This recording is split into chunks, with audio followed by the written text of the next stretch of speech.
A 14-year-old boy shot and killed an innocent teenager to prove himself to his gang. At the trial, the victim's mother sat still and silent until the end when he was convicted of the killing.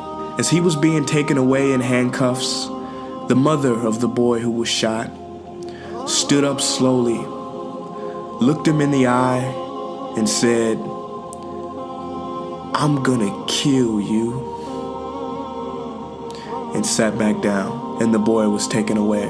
After being in prison for a year or so, the mother of the slain boy goes to visit him.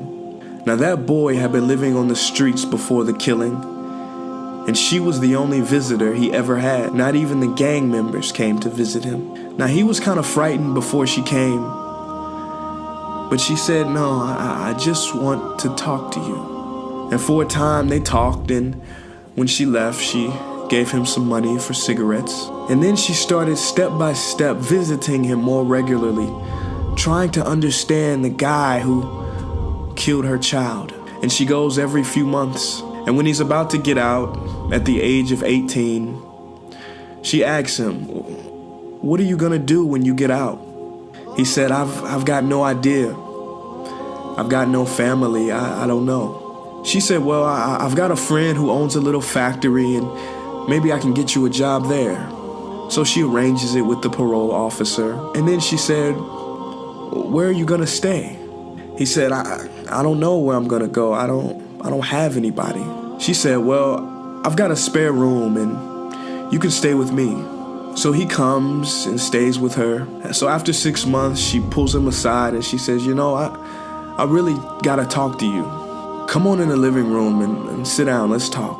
So she sits opposite to him and looks him in the eyes and says, "Do you remember in court the day you were convicted of murdering my son for no reason at all? And I said I was gonna kill you?" He said, "Yes, ma'am, I'll never forget that day." She looked back at him and said, "Well, I did. I did not want the boy who murdered my son to live on this earth anymore. I wanted him to die.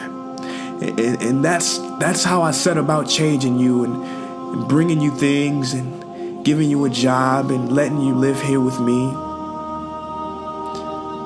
And you're not that same person anymore. That old boy, he's gone. But I don't have anybody. And I want to know if you would stay here. I want to know if I could adopt you as my son." And he said yes.